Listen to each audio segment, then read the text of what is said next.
ქართულ მეფეთა ისტორიის კვალდაკვალ გეგუჩი თამარის ციხეზე არქეოლოგიური გათხრები იწყება უკვე დასრულდა 1000-წლოვანი ძეგლის საკონსერვაციო სარეაბილიტაციო სამუშაოებით. მეცნიერები ამ შთამბეჭდავ ისტორიულ ძეგლს თითქმის ნახევარსაუკუნოვანი პაუზის შემდეგ დაუბრუნდნენ.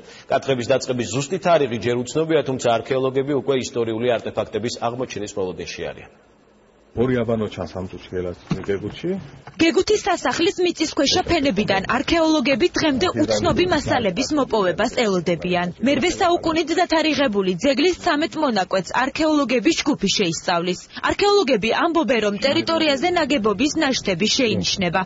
ექსპედიცია კომპლექსში მუშაობას უახლოეს დღეებში დაიწყებს. შევადგინეთ 13-14 საკვანძრო ადგილი.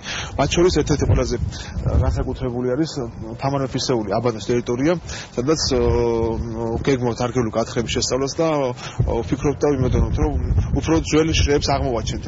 ამ დრომდე არქეოლოგების მიერ მოპოვებული ძველი ექსპონანტი ძველი წელთაღრიცხვის მე-5 საუკუნით დათარიღებული ბრინჯაოს ქანდაკებაა. ისტორიული ძეგლის მიმდებარე ტერიტორიაზე აღმოჩენილი ნივთები ქუთაისის ისტორიულ მუზეუმში ინახება.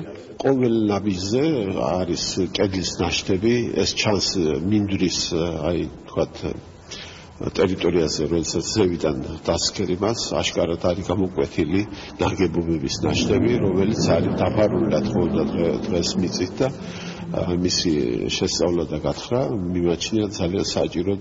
მუზეუმის გარდა გეგუთში ჩასულ დამთვალიერებლებს უკვე შეუძლიათ რესტავრირებული ძეგლის ნახვაც. თამარ მეფის ციხის ნანგრევების სახელით ცნობილ ძეგლის გუმბათს კონსერვაციის სამუშაოები უკვე ჩაუტარდა. აღდგა გალავანი და გაიწმინდა ტერიტორია. დამონტაჟდა თანამედროვე განათება. გეგუთის სასახლის კომპლექსში ვიზიტორთა სივრცეც შეიქმნა. გეგუთის ციხე უკვე მზად არის ვიზიტორები 24 საათიან რეჟიმში მიიღოს.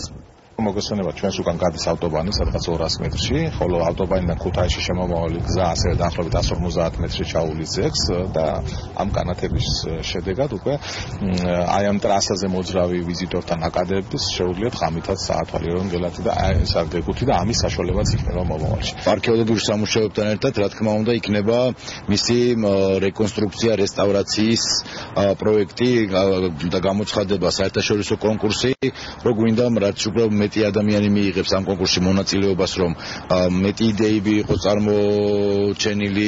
გეგუთის სასახლე მერვე საუკუნის ძეგლია. ძირითადი კომპლექსი კი მე-12 საუკუნეშია აგებული. გეგუთის სასახლის სრული რეაბილიტაციისთვის წელს კვლევითი არქეოლოგიური სამუშაოები დაიწყება. არქეოლოგების სამუშაოებისთვის ემზადებიან ჯერჯერობით უცნობია კიდევ რა მემკვიდრეობას ინახავს გეგუთის სასახლე.